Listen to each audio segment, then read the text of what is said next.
regulations from Immigration and Customs Enforcement. So these are similar agreements to what Florida Highway Patrol entered into with ICE last week. That, of course, and they have a full 287G agreement. This is the way that you're doing. Our state law enforcement officers will now be able to fully cooperate with U.S. Homeland Security authorities via this 287G program. Now, this is something that's been in law, I think, since the 1990s. It lay dormant under the Biden administration. This was not something that they supported, and it was something that we worked to subvert. And so if you wanted to do full 287G, they didn't provide the training or any of the resources that would be necessary to be able to do this. So now the 287G is being revived. We have the ability to receive delegation for our state and local law enforcement officers to perform specified immigration officer functions under the agency's direction and oversight. It also allows ICE enforcement and removal operations to partner with state and local enforcement agencies to identify and remove already incarcerated criminal aliens who are eligible for removal before they are re-released into the community. And we had problems with that under the Biden administration, where people would just be simply released rather than have ICE pick them up. This agreement will give FDLE, FWC, Florida State Guard, and the Florida Department of Agriculture expanded power and authority to interrogate any suspected alien or person believed to be an alien as to their right to be in the United States. And of course, with the legislation we signed on Thursday, it is unlawful to enter the state of Florida as an illegal alien. And that is a law that we are going to enforce. And we believe ultimately, I know it'll get challenged, but we believe that the Supreme Court is going to reevaluate some of its prior precedents and uphold that statute. If they're found to be in violation of proper immigration status, that they are held accountable. So this has very important authorities. It allows us to be able to work seamlessly across our state agencies with federal immigration authorities. You are going to see more effective interior when you have the state and local and the federal government on the same page. They don't have enough resources after 4 years of atrophy under the Biden administration to meet the numbers that were promised. And so in the intervening period in particular, if state and locals aren't part of the solution, then the problem is going to persist. So Florida's leading the way. We now have FHP with 287G agreements, and we also now have our State Guard, Florida Department of Law Enforcement, and FWC. FWC reported, I think this morning, that, and they caught it on video. You have these illegal aliens. They're on top of a building, and they're dumping debris into this canal in Broward County. And I'm thinking to myself, what kind of behavior is that? You come in, you don't even have a right to be here, and then you're dumping all this stuff into our waterways. And so they were detained. They're now in custody of DHS, and they're going to be returned to their country of origin.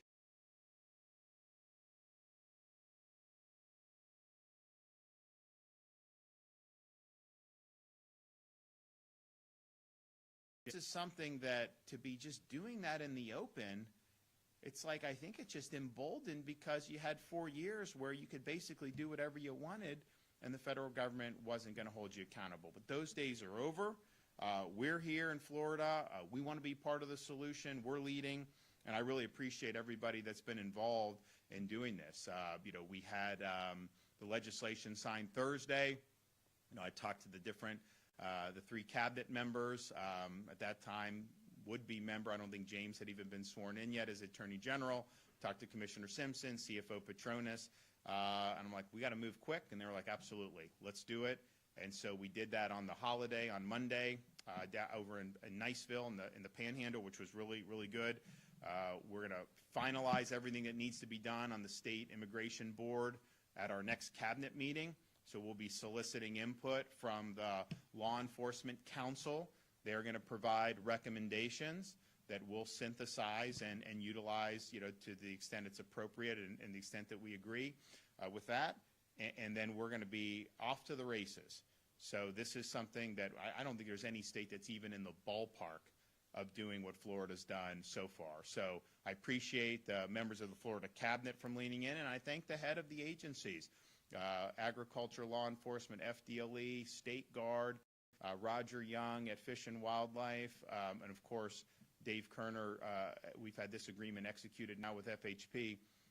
We're leaning in. We're working really hard. We're not sitting on our hands. You know, there's things when you're in positions, there's things you have to do, and you got to do it. And if you don't do it, you could be judged harshly. But there's other things that you don't really need to do. I mean, we could just say this is the federal government's problem and let them do it. And if they don't do it, but that's not what we're doing. We realize this is a problem for everybody in terms of how this impacts.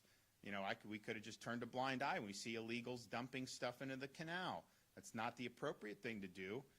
Without having the legislation, though, you could have potentially done that. But that's not how we roll here. We want to be part of this. Be our last chance to solve this problem once and for all. So all the state agencies are on board. We're ready to roll. We are rolling. We have been rolling with operations over these last few weeks, and we're going to continue to amp up those efforts. So thanks for everybody that's been involved.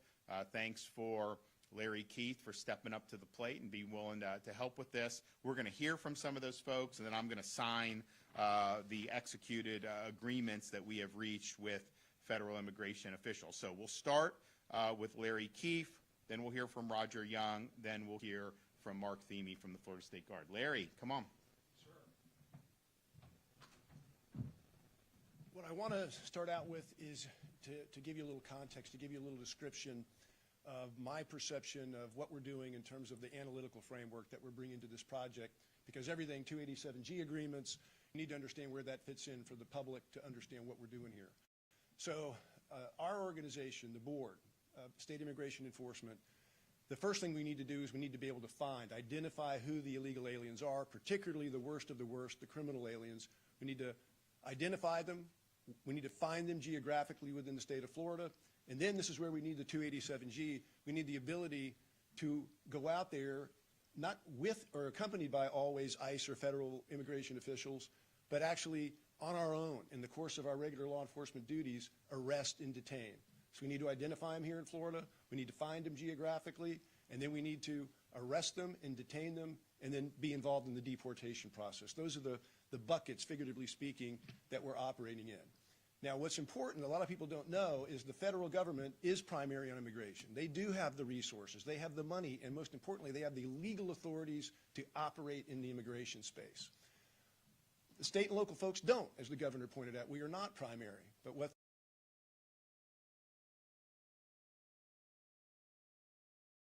of all the human beings with law enforcement. I know that. I was a U.S. attorney in the Department of Justice in the Trump administration, the first Trump administration, and that was a key component with the feds. You have authorities, you have resources, but you don't have the people. More than 85% of all law enforcement in this country is state and local law enforcement, and that is going to be key to this mission. As the governor pointed out, and as the cabinet knows, it's all a state and local game. And my commitment to the cabinet and the governor is that Florida is going to be number one. We're going to be the best. And in all of my interactions in the great 3 days that I've been on this job with the federal government contacts is Florida wants to be first. We want to know exactly what you need, where you need it, how much you need. Our legislature has given us resources. I've been given the authority from the governor and the cabinet to execute and move. Tomorrow morning at 6 o'clock, I'm leaving here and going to Washington. I'm not sure when I'm coming back, but that's my commitment. It's so important to understand it, is it gives the state and local folks in Florida, police chiefs, them and all their organizations, the ability to go out there, put their hands on people, arrest them, detain them, and deport them, so we get illegal aliens out of the state of Florida and out of this country on airplanes. So with that, yeah. Okay, thanks, Larry. Roger Young.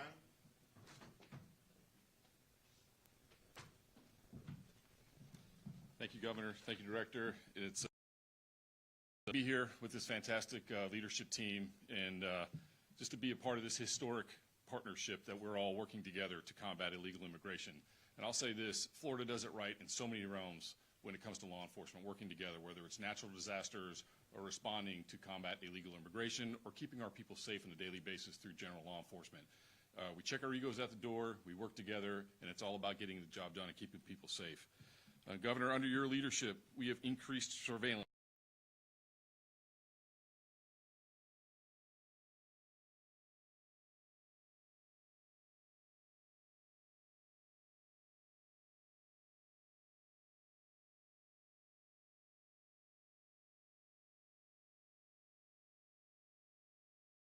Continually, we stop, currently when we stop a migrant vessel at sea, we have to wait for federal authorities to arrive at the location on the water, which could take some time.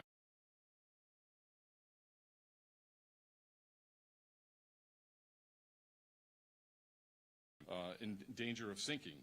They also possess an officer safety risk, as we have experienced. A lot of these migrant vessels are occupied by 10, 20, sometimes up to 50 migrants.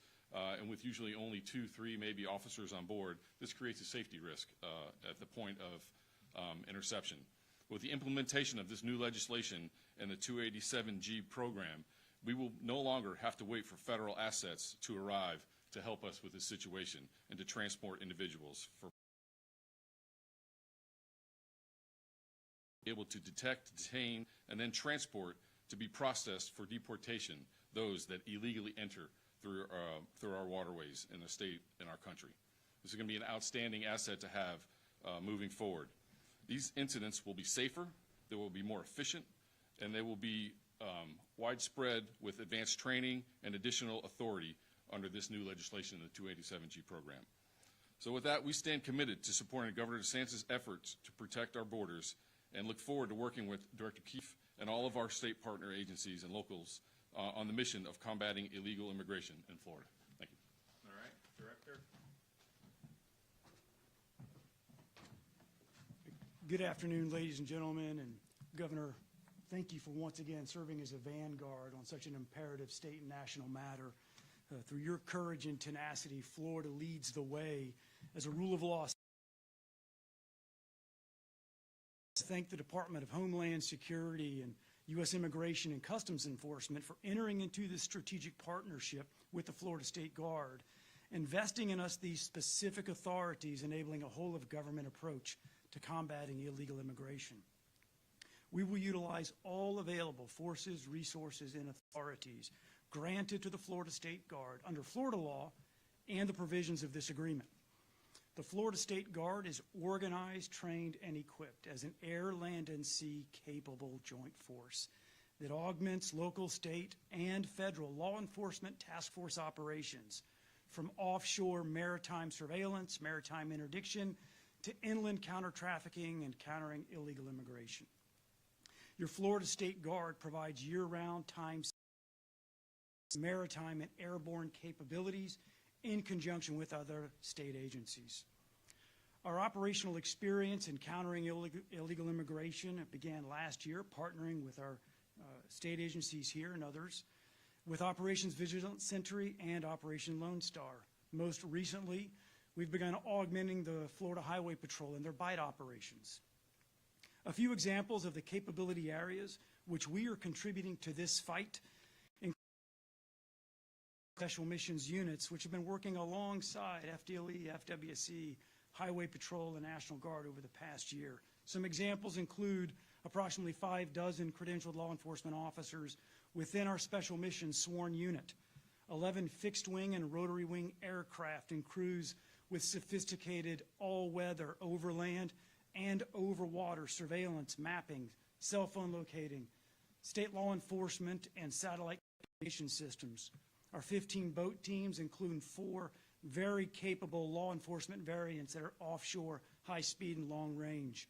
Our 20 UAS teams include 4 advanced systems that are beyond visual line of sight capable. Governor, teammates, ladies and gentlemen, your Florida State Guard is mission capable, and we are all in. We stand ready to protect and defend against all threats to public safety. And illegal immigration presents a multitude of. Thank you for the opportunity to share in this lawful duty, and I look forward to contributing to a rapidly successful outcome. Governor? Okay, great job. Okay, so I'm going to formally sign these.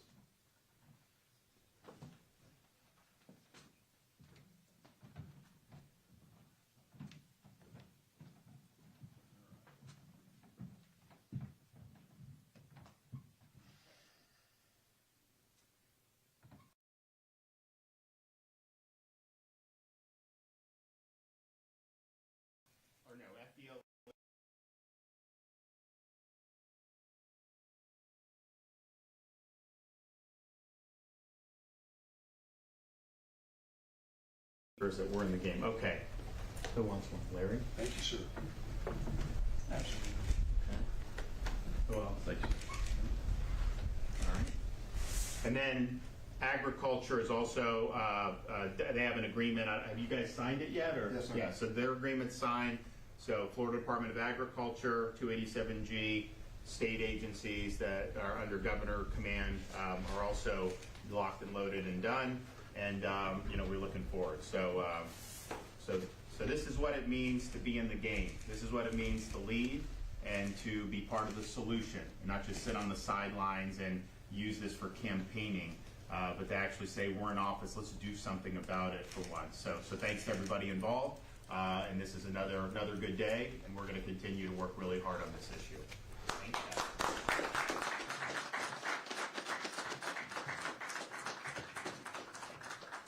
So we're excited about this. I'm going to be going up to Washington on Friday. We'll have opportunities for the governors to meet with cabinet secretaries about different issues affecting our states. Obviously, the immigration stuff we've been out ahead of. There may be some things we need to discuss, but I think by and large we're working very well, working in sync with the folks up there. One of the things that we're going to be looking for is support for Department of Commerce to delegate us the ability to manage our red snapper in the Atlantic, just like we do in the Gulf. How is it that you have 105 days of Gulf red snapper in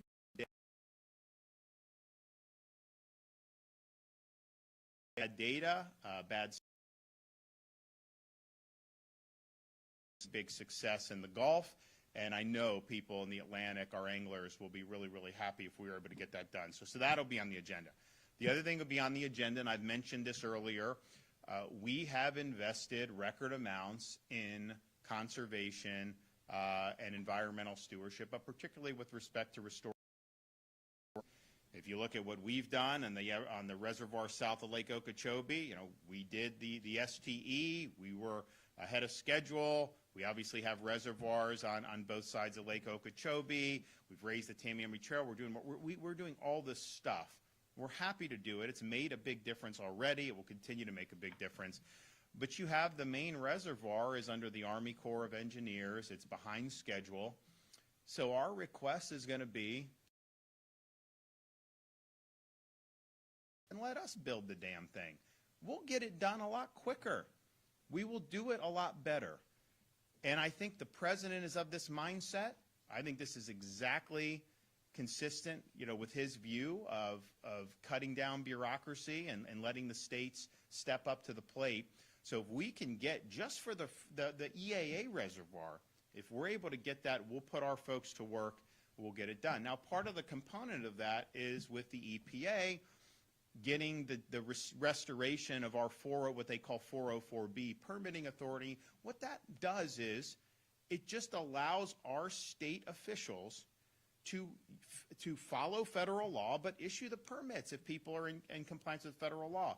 If it stays with the Army Corps, it takes forever, and that has implications for commerce and the economy. But on all these environmental projects,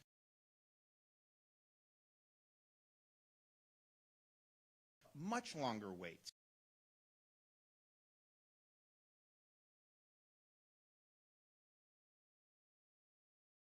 And we'll get it done. The other thing is on the issue of education. We have worked really hard on reforming higher education. I know voters across the country, not just in Florida, have been horrified at some of the things that have come out of some of these universities, particularly over the last year and a half. And we want to focus on the classical mission of a university. But part of the reason we've gotten in the mess that we're in is because of these accreditation bodies. And these are basically self-selected entities. Nobody elects these people, but the Department of Education approves the accreditors. We want to see a reevaluation of how the accreditation is done. We have legislation that's been enacted in Florida for alternative accreditation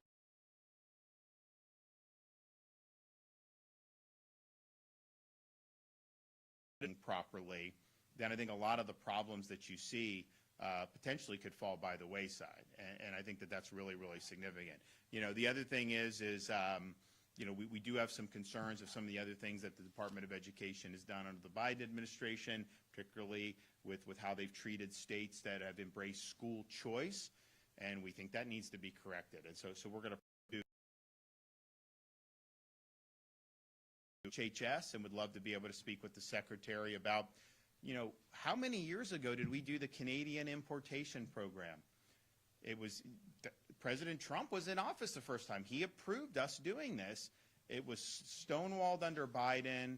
We've been in the courts. We've got issues with Canada on it.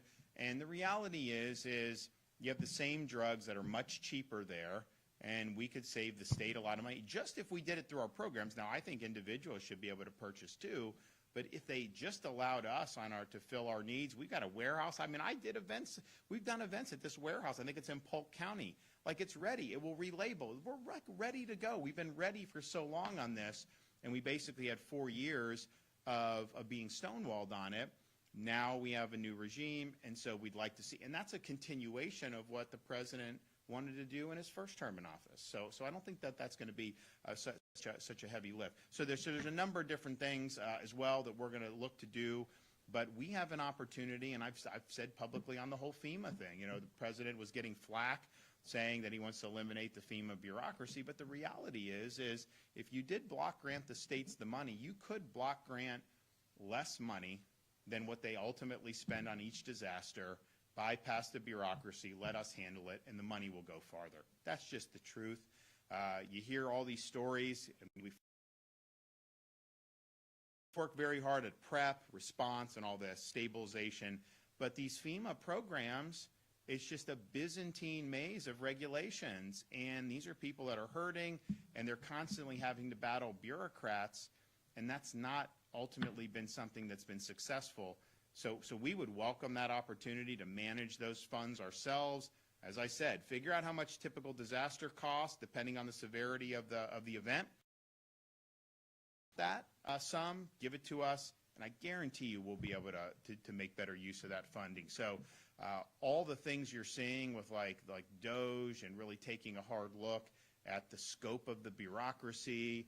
I know they're trying to reduce positions across the bureaucracy. They're finding a lot of these contracts and grant programs. I think it's been very, very positive. I think this is a very healthy exercise. But ultimately, we've got to put this into practice.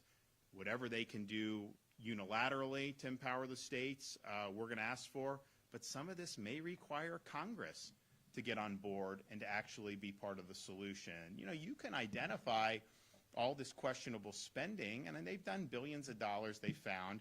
And some people go, well, that's not that much compared to what's spending. Like, I'm sorry, it's tax dollars. Anything that's improper should be. It doesn't matter how small. I think you would want to do that. But ultimately, Congress is going to have to be the one that's going to codify this stuff. And if they're not willing to do it, then the Leviathan just going to continue to live on. You may need Congress to act on some of the delegations to the states.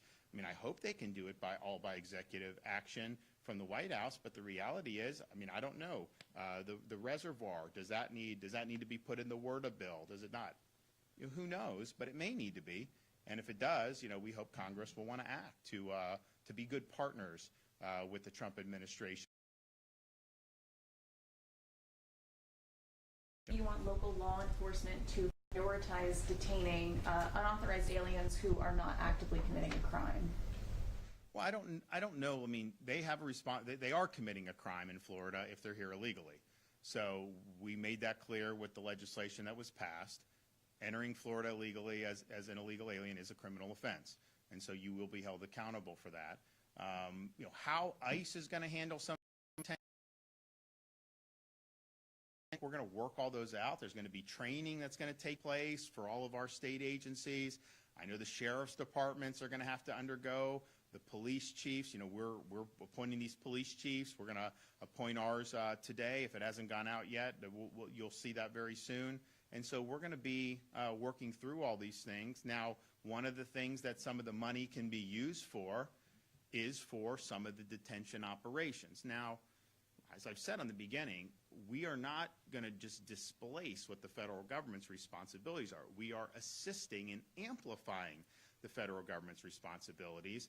And so, we expect them to be shouldering most of the responsibility on the detention of illegal aliens. I think what we want to do is, we have the provision where you can have the bail denied. You have the ability now to conduct operations once they are deputized and have training. But I think our hope would be that we can swiftly turn them over to ICE custody rather than us having to be, kind of the clearinghouse, a boarding house for this indefinitely. We understand in certain situations, we're going to need to be there. We're not going to release anybody that is a problem if ICE is not available at the time. But I think the default is ICE has this role, DHS has this role. We'll help, we'll supplement, but not displace. Confirmed tomorrow by the Board of Governors. Why do you think more schools are choosing former lawmakers to lead them in Florida? I don't know. I mean, I think when I mentioned there's been problems with ideological indoctrination in higher education. We've seen things that I had never thought were possible, like at Columbia University, just really, really detestable ideology and conduct, but particularly the conduct. And so I think people want to know that if you come into one of these positions, that you stand against the indoctrination bent that some of these universities have been, a lot of the universities have done over many decades. And so if you have a record of having done that in public sphere, then that probably gives confidence that you're going to be able to do that when you're the president of a university. If you don't have a record as having done that, then the question is, do you get there and then you get captured by there that have kind of done? I mean, you have some of these people that are protesting the former lieutenant governor, and I'm just thinking to myself, like, wait a minute, you don't get to run the show here. That's not the way it works. And I think there's this idea that somehow, that the faculty, segments of the faculty, factions of the faculty, that they should just be able to dictate how this goes.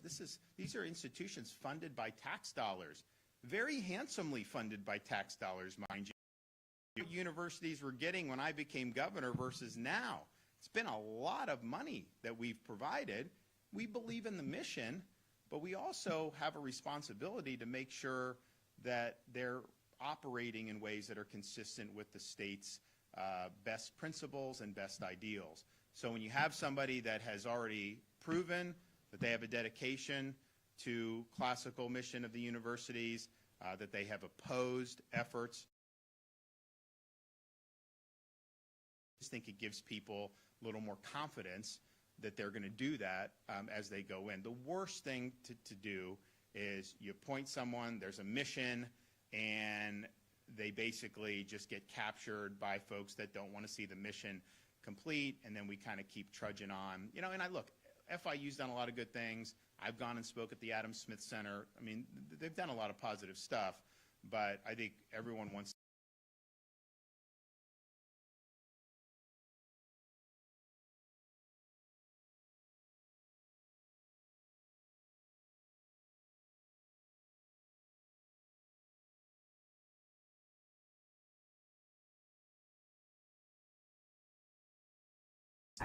in the Senate, with one senator calling him yesterday, Scott Yetner, one senator calling him a misogynist and a bigot. Who said that?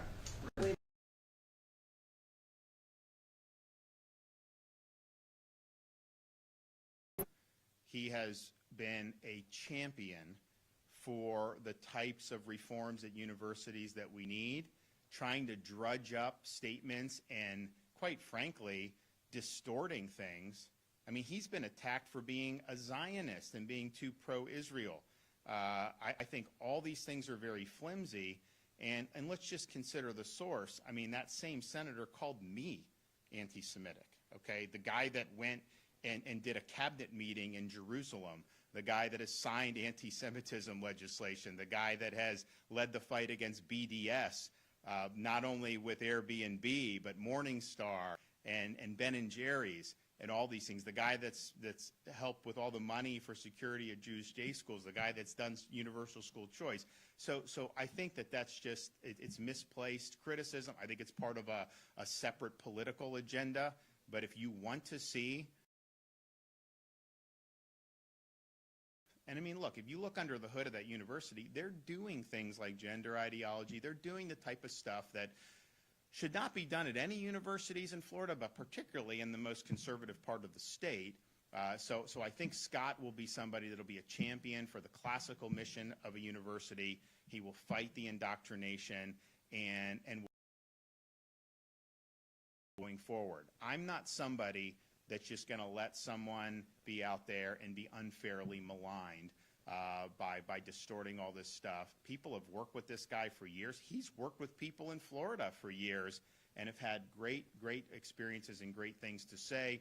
So I don't think he's anti-Semitic at all. And I think that we got to get beyond trying to drudge up and trying to smear people based on mischaracterizing or bad faith interpretations of what they've done. And, I'm not leaving anyone on the battlefield undefended. If you're willing to step up and serve and you're somebody that's a reformer, we want to see you do good. But what I've told some senators, just talk to them. Bring them in, interview them. Like, you have an important role. If you honestly see something, then that's one thing. But to go off innuendo and some of this stuff, I don't think is good. So 100%, and look forward to him being able to talk to the members of the Florida Senate. On the session, and we're less than 2 weeks away, you previously laid out a lot of things that you would like to see them do, including ballot initiatives, which you said you think you've got buy-in from them on that. You also made some suggestions on condos. You actually had a plan to use the SBA to sort of help out the associations. It doesn't seem like that's getting any traction yet. I'm just kind of curious, do you anticipate rolling out some more proposals ahead of the session? So the number one thing that we needed to get done, we've done with the immigration. This is a front burner issue. We've worked on it a lot, but now with Donald Trump being president, I mean, it's like we're either get it done or we're going to go home. So we were going to get it done, and we did get it done. I felt there was urgency, and the legislature obviously responded. We had a little bit of back and forth, but the reality is we got what we needed to do to defend the state and the citizens.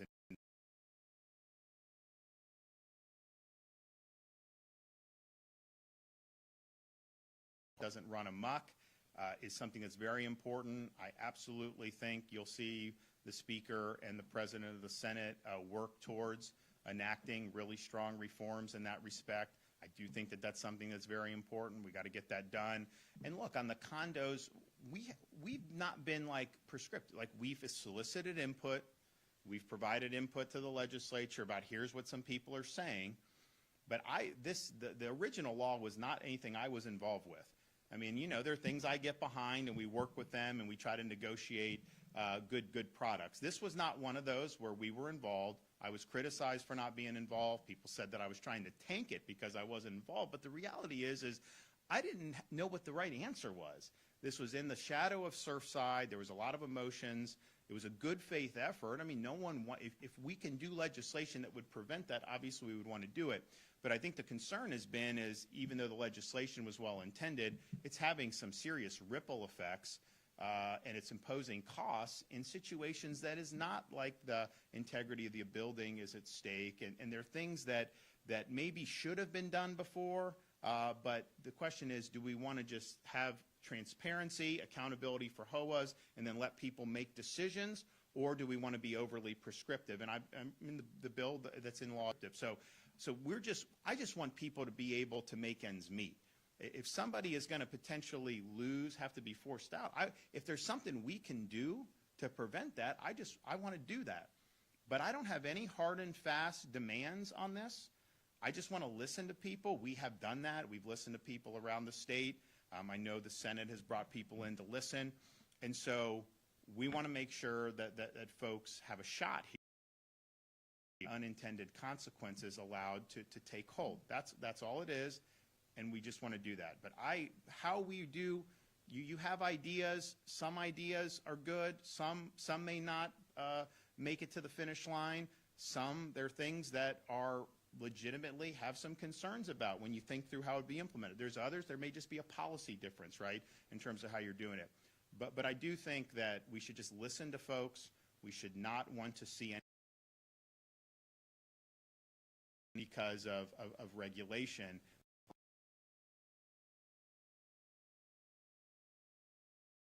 Well, obviously, we don't want to ever see Surfside, but I think that there's probably a gap between, what you would need to do for the transparency and things for a Surfside situation and then some of the costs that are being imposed. So I just have a concern about that because I think people want to stay in their condos. I know there have been issues with, it's really caused the market to change.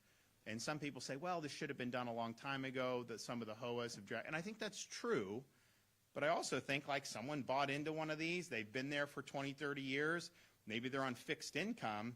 Can they afford a crippling assessment right now? And I think for some people, the answer is probably no. And oh, by the way, I mean, we are living through the last 4+ years has been the most inflationary period in decades in this country. And it's affected almost everything people have to buy. I mean, we 4.5 years. We now have this issue with the eggs, with how they're handling the chickens. And these eggs are going through the roof.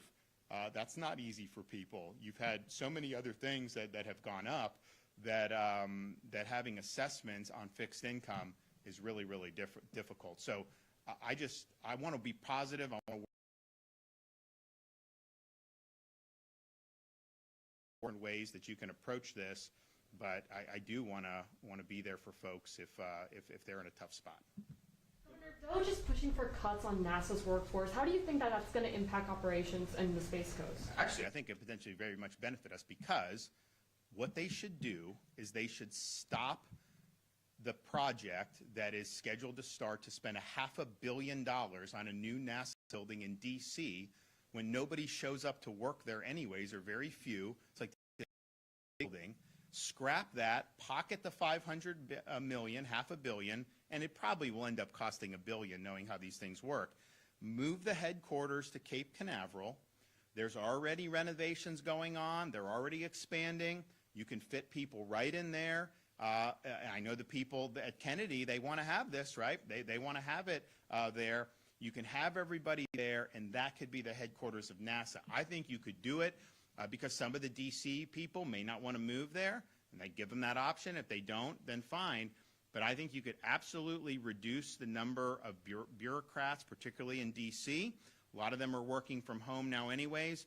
Relocate the headquarters to Brevard County, and you could probably do it for not only probably, you absolutely would save a lot of money. I think you'd probably save about $1 billion, quite frankly. So we should do it. I think it'd be good for Florida.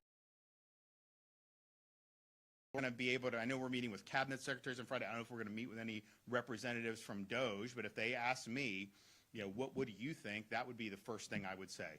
Don't build that new NASA building in D.C. You don't have people showing up anyways.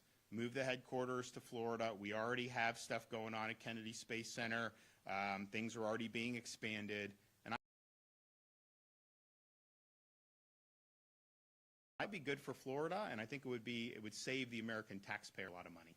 On the Canadian drug importation plan, doesn't that require the approval of the Canadian government? And wouldn't that be a little difficult right now, considering the tariffs? I mean, they're booing the national anthem. But I don't think that has necessarily changed the calculus. They were opposed to the legislation. Canada was opposed in 2019.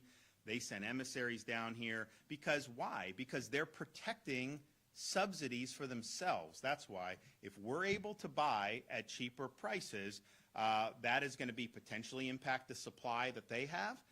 It potentially could cause some of the Canadians to have to pay more. I mean, we subsidize Canada with drugs. We pay higher prices because the patents apply here in the United States. Canada pays dirt cheap. Europe pays not as cheap as Canada by and large, but still much cheaper. So I think what the president has said is you have these drugs, let's have basically everybody pay similar. So that would mean we would pay less, Canada would probably pay more, Europe may pay a little bit more, but that's more equitable. So they've been opposed to this from the beginning because it's kind of a golden goose for them, right? That they get to have these discounted pharmaceuticals and they're basically being subsidized by American consumers who are having to pay. Some of the drugs in Canada are like 20 cents on the dollar. The same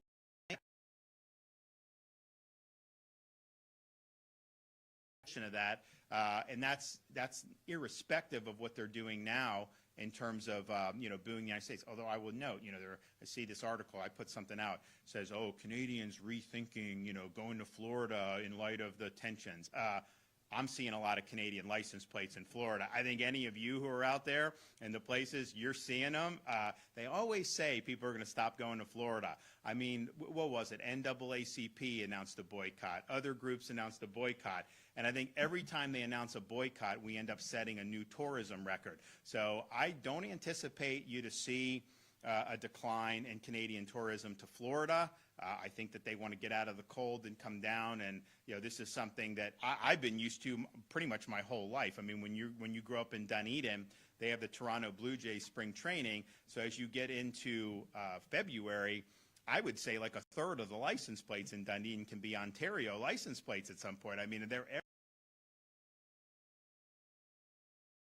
warmer in Canada, and they have a right to do it. But like, the reality is like, don't tell me you're not going to come to Florida. I mean, I am totally fine if you honestly mean it and you say it, but it's just like, how many times have we lived that? Remember when they were going to move Disney to Columbus, Ohio? They were going to do all that. Disney's going to leave. I mean, they just announced, $18 billion in investment in Central Florida. So I think you're going to continue to see Canadians coming down here.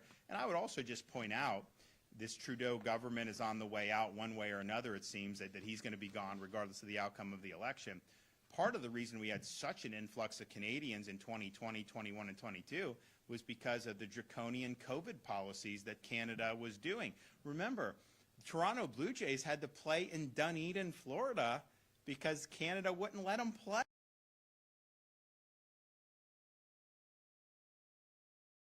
Coming down because they wanted to escape being forced to take the mNRA jab, people that were escaping lockdowns and other types of really, really tough policies in Canada. So I think that the Trudeau government, I think they treated the people very poorly for a number of years, and I think that's part of the reason why we've seen an uptick in the number of people from Canada that have come, and some of them moved here permanently.